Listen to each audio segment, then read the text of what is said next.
जय हिंद मेरे प्यारे साथियों, कैसे हो आप सब। आशा करते हैं हम लोग बहुत ही मस्त होगी, मस्त तरीके से आपकी तैयारी चल रही होगी। जैसा कि आप लोग बहुत कमेंट कर रहे थे कि सर टाइम टेबल पे वीडियो बना दीजिए, तो उसी पे आज बेस्ट टाइम टेबल वीडियो होगा।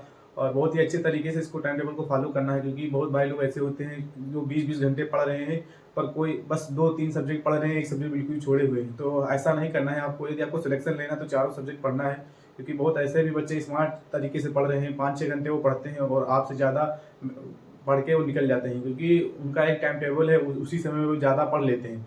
तो आपको भी एक बेस्ट टाइम टेबल फॉलो करना चाहिए, और इससे आप जो है आराम से कोई भी वनडे एग्जाम हो आराम से पास कर सकते हैं। और ये तो यूपी पुलिस को ध्यान में रख के बनाया गया है, तो आप लोग उसको जरूर देखना।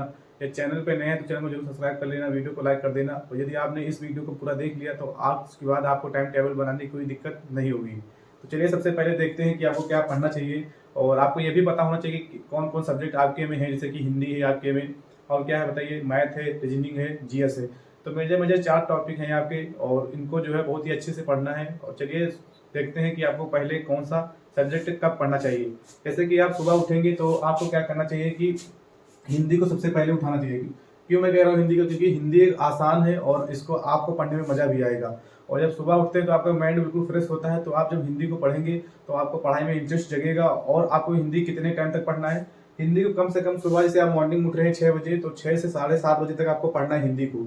तो जब हिंदी आप कम से कम डेली आपको 1.5 घंटा तो देना है, क्योंकि यार हिंदी स्कोरिंग सब्जेक्ट है। और अगर इसमें आप स्कोर कम करेंगे, जैसे आपके यूपी पुलिस में कितने क्वेश्चन आते हैं, जैसे 37 क्वेश्चन आते हैं, ठीक है, तो 37 क्वेश्चन में कम से कम आपको इसमें 30+ करना है, यदि आपको सिलेक्शन लेना है। क्योंकि बहुत भाई लोग हमेशा इसमें 35-35 क्वेश्चन करके आते हैं, तो आपको कम से कम 32-33 क्वेश्चन करके आना है। तो आपको कैसे पढ़ना है हिंदी को, सबसे पहले आपको 1 घंटा पहले इसको पढ़ना है। जैसे कि आप वर्णमाला उठा लिए, या आप लिंक पढ़ रहे हैं, या सर्वनाम पढ़ रहे हैं, या संज्ञा पढ़ रहे हैं, कुछ भी पढ़ रहे हैं, पहले आपको 1 घंटा उसको पढ़ना है बहुत ही अच्छे से। बाद में आपको क्या करना है, उसको रिवीजन करना है। आपको फिर कोई नई चीज नहीं पढ़ना है। जैसे कि आप समय देख लीजिए 1 घंटा है, बस 1 घंटा में उसी में पढ़ना है। आपको सोशल मीडिया और कोई चीज भी एक्टिविटी नहीं करना है। ये ऐसा टाइम टेबल है, इसमें अगर अदर कोई भी काम आपको नहीं करना है, वरना आप इसको भटक जाएंगे और आपका टाइम खराब हो जाएगा। तो आपको क्या करना है कि 1.5 घंटा पूरा टोटल है, तो 1 घंटा आपको पढ़ना है और 30 मिनट आपको क्या है, रिवीजन करना है। उसको रिवीजन में बहुत ही अच्छे से देखना है, क्योंकि आप जब एक बार पढ़ते हैं तो बहुत चीज़ें आपकी छूट जाती हैं या समझ में नहीं आती। जब आप एक बार सरसरी नज़र से रिवीजन करेंगे तो आपका जो है याद हो जाएगा। अब जैसे कि आपने 1.5 घंटा सुबह पढ़ लिया, फिर आप जो है मंजन ब्रश करेंगे, नहाएंगे धोएंगे, आपके बाद उसके बाद फिर आप मान चलिए कि वही 9 बजे आप बैठ गए। तो 9 बजे आपको फिर क्या करना है कि जब बिल्कुल फिर माइंड आपका फ्रेश हो जाएगा, नहा धो के आओगे, तो फिर आपको मैथ पढ़ना है, क्योंकि मैथ भी थोड़ा बहुत बच्चों को कमजोर है। और मैं भी अपना यूट्यूब चैनल पे कल से शुरू किया हूँ, और आज से डेली क्लास आएगी। तो मैथ के लिए जो क्या करना है, आपको मैथ को कम से कम यार आपको 2 घंटा समय देना चाहिए। क्योंकि मैथ जैसे कि आप प्रैक्टिस नहीं करेंगे और बार बार नहीं लगाएंगे तो आपको मैथ नहीं आएगी समझ में। तो आपको क्या करना है, जैसे कि आपको नंबर सिस्टम उठा लिया, कोई भी उठा लिया, तो आपको 1.5 घंटा उसको पढ़ना है बहुत ही अच्छे से। उसमें जैसे कि 30-35 क्वेश्चन जो लगाया तो लगा लिया, और बाद में फिर क्या करना है कि 30 मिनट रिवीजन करना है। आप सर कहेंगे कि आप मैथ में भी क्या रिवीजन होता है, तो जैसे कि नंबर सिस्टम जो आपको पढ़े तो उसका एक फार्मूला डायरी बनाना है, तो उसके जो फार्मूला लिख लेना है, फिर उसी को रिवीजन करना है, ठीक है। जब आप फार्मूला रिवीजन करेंगे तो आपको समझ में आने लगेगा कि हाँ ये मैंने क्वेश्चन ऐसे लगाया था, ये इस फार्मूले से लगाया था, उस फार्मूले से वो क्वेश्चन लगाया था, तो आपको ये समझ में आ जाएगा।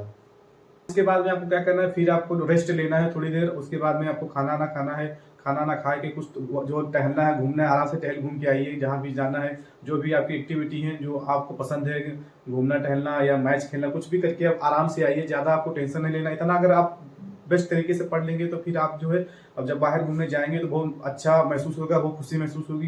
क्योंकि मैं भी ऐसे ही पढ़ाई करता था, तो वही आपको टाइम टेबल भी बता रहा हूँ। उसके बाद में फिर जब लौट के आना है, थोड़ी देर बाद फिर मुंह धो के फ्रेश हो जाना है और आराम से भी बैठना है। फिर आपको क्या करना है कि उसके बाद में आपको जीएस को उठाना है। जब आप घूम टहल के आएंगे थोड़ा माइंड फ्रेश हो जाएगा, तो जीएस को उठाना है। और जीएस को कितना आपको समय देना है, 2 घंटे आपको समय देना है।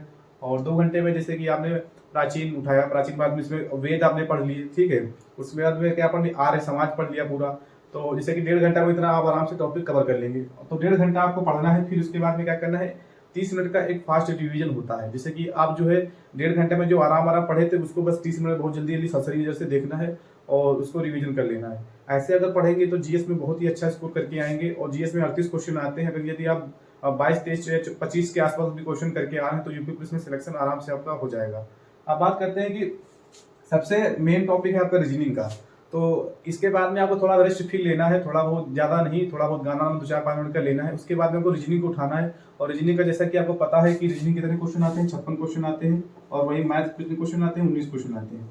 तो आपको याद रखना कि रीजनिंग के जो 56 क्वेश्चन आते हैं और आपके हिंदी के, तो मेजर मेजर ये 2 टॉपिक ऐसे होते हैं कि जो आपको यूपी पुलिस में सिलेक्शन दिला सकते हैं। और यदि आपने इनको 2 को कमजोर छोड़ दिया तो आप सिलेक्शन भूल जाइए, क्योंकि 56 क्वेश्चन बहुत मायने रखता है हर एग्जाम में सिलेक्शन लेने के लिए, चाहे यूपी पुलिस हो चाहे अदर कोई भी एग्जाम हो, ठीक है। तो आप इसमें क्या करना है, रीजनिंग को पढ़ने के लिए सबसे अच्छा तरीका ये है कि जैसे कि आपने कैलेंडर को उठाया, तो यदि आपको नहीं समझ में आ रहा तो एक कैलेंडर की ट्रिक है बहुत सारी, मैं भी आपको करा दूंगा, तो उसको आपको देख लेना है। और एक नोटबुक हमेशा रखना है, मैं हमेशा कहता हूँ उसको रखना है, उसमें फार्मूला की ट्रिक नोट कर लेना है। जैसे कैलेंडर की जो ट्रिक बताएगा उसको आपको नोट कर लेना है। उसके बाद में क्या करना है कि 1.5 घंटा तक उसको आपको पढ़ना है बहुत ही अच्छे से कैलेंडर को, और जितने भी क्वेश्चन, एक चैप्टर आप डेली रीजनिंग का आराम से 1.5 घंटे में खत्म कर सकते हैं। उसके साथ में आपको 30 मिनट में रिवीजन करना है। 30 मिनट में आप बोलेंगे सर रिवीजन का है कि जो आपको जैसे जो चैप्टर लगाएंगे उसका फार्मूला भी तो होता है किसी किसी का, तो उसका रिवीजन करना है। और यदि आपका रिवीजन करने वाला टाइम नहीं है तो आपको क्या करना है कि और अदर भी चीज़ें ज़्यादा क्वेश्चन लगा सकते हैं। और साथ में बात करते हैं कि कितने घंटे आपको टोटल पढ़ना होगा, तो इसमें टोटल आप जो है कितना है 24 घंटे में 7.5 घंटा पढ़ना है आपको। फिर उसके बाद में आप बिल्कुल फ्री हैं। यदि आपने इतना पढ़ लिया तो उत्तर प्रदेश पुलिस का एग्जाम आराम से हम निकाल सकते हैं, ये आपसे 100% मैं दावा करता हूँ। और चाहे नया बंदा हो चाहे पुराना बंदा हो, कोई भी अगर ये टाइम टेबल फॉलो कर रहा है तो निश्चित इसमें सिलेक्शन हो जाएगा। और कुछ चीज़ें सावधानी आपको बरतना है, जैसे क्या ज़्यादा घूमना फिरना नहीं है, ठीक है। सोशल मीडिया से बहुत ज़्यादा दूर रहना है। जैसे कि आप कोई भी एक्टिविटी करते हैं, जैसे आप मान चलिए गूगल पे आप कुछ सर्च कर रहे थे, ठीक है, तो जो आपकी कुकीज़ होती हैं वो जो है अदर जगह पता हो जाता है। तो कुकीज़ की वजह से आपको जो सर्च करते हैं सब कुछ करते हैं वही उनको पता हो जाता है। फिर आपको यूट्यूब पे वही दिखाया जाएगा, आप इंस्टाग्राम पे जाएंगे वही चीज़ें आपको दिखाई देंगी। जो आप ज़्यादा सर्च करते हैं या ज़्यादा आपको मज़ा आता है उसमें।